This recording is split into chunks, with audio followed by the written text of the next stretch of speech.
Okay, so we have sir, mayroong tanong si sir. Marunong kayo mag-Tagalog? Yes. So ano yung tanong niyo sir pa kaya ano sa Tagalog para sa mga viewers natin na gusto mag-agarwood farming? Okay. So pumunta kayo sa DNR. Yeah, kasi mayroon akong kakilala na I already asked them with regards to licensing to farm in agarwood. So, he told me na I just comply with the checklist na ibibigay nila so that I could WCUP yung hinihingi nila. The WCUP, applyan, sir. Okay. Prior to the application of the WCUP, you have to make sure na yung binili mo na seedlings is coming from the legal source. Legal Ibig source sabihin, holder ng WCUP. Yes. Yung wildlife culture permit na permittation ng DNR. So, naman yung kay sir, bibili siya ng seedlings sa Philtay. Dito. Yan sir ang LPP ni Philtay. Tapos yun ang gagamitin ng document para mag-apply mo siya ng WCUP. Yes. Yun, ang gagamitin niya. So in Yung addition, galing dito. kailangan yung lote title. Tama? title. Yeah. Yes. Dapat siya apply. Title siya. Hindi public land. May klowa. Hindi okay lang nakakluwa basta 10 years and a half. Oo. Okay lang yun. Tapos yung yung dapat kung wala na Yung ipa-transfer pa talaga sir sa may-ari talaga. So hindi pwede yung property na yung belonging to the yung mga ethnic. Hindi pwede yun. Depende. Kasi nakakluwa Basta title, yun lang yung requirement. Title. Kasi yung sa mga Pwede yun. hindi pwede yun. Basta title niya yung lote, pwede yun.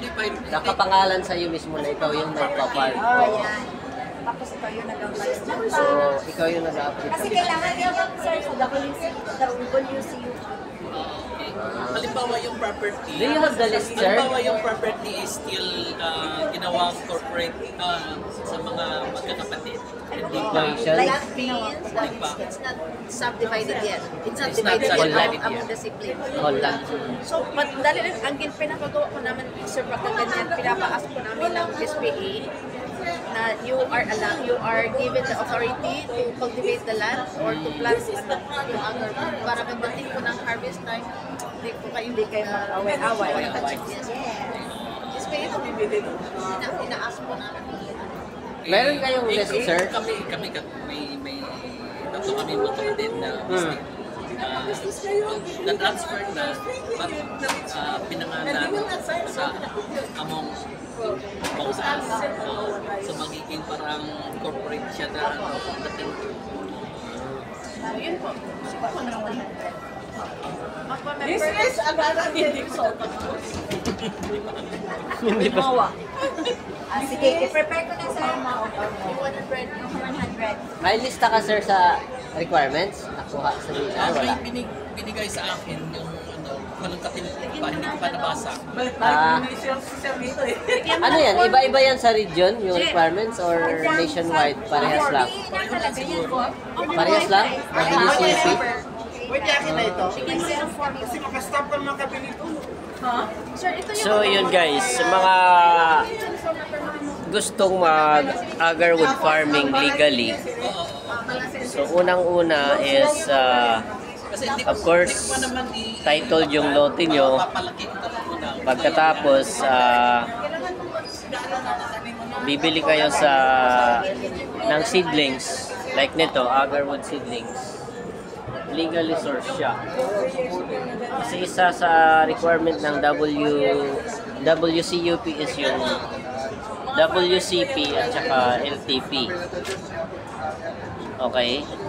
Tapos kailangan title din yung lote na tataniman niyo.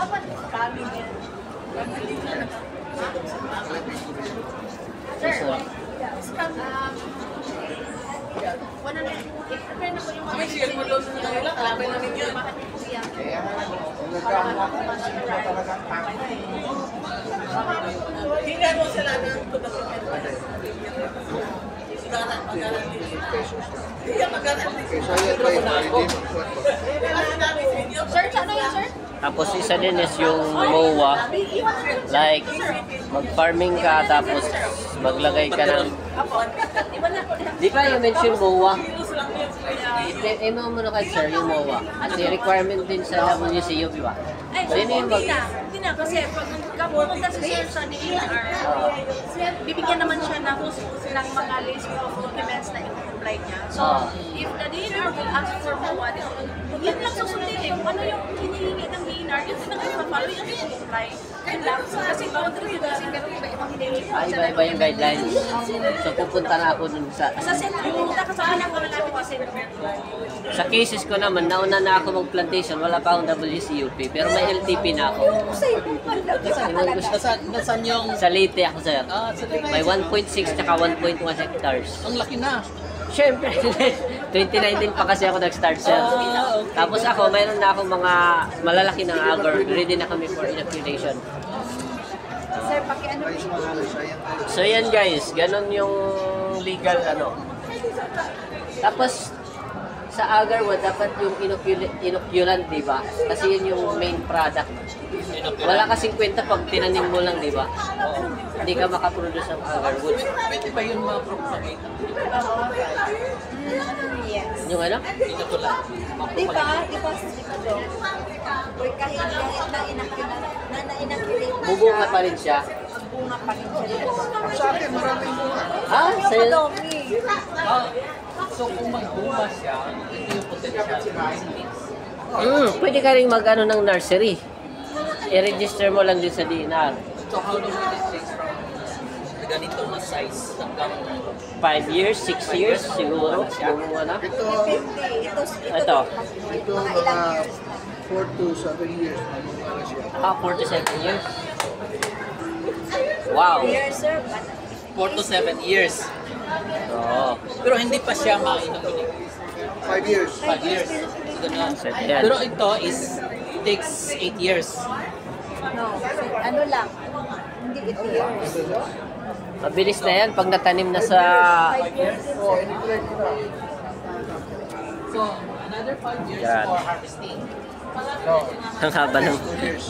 Hello guys. Kung i-extend mo 5 So years, ito po si ma'am, mayroon po siyang YouTube. Nasa link ng ating description. Pa-subscribe po. depende rin. Happy 13,000 subscribers ko. Pa-subscribe po sa YouTube channel ni ma'am. At sa YouTube channel din ni Ma'am Ellen, soon to be. Gagawan ko siya. Yung mga 13 subscriber, 30,000. Subscribe kayo guys sa kanya. Then you can extend 10 years. Thank you. Sorry. Mas marami ang mag-harvest longer. And then the quality is better.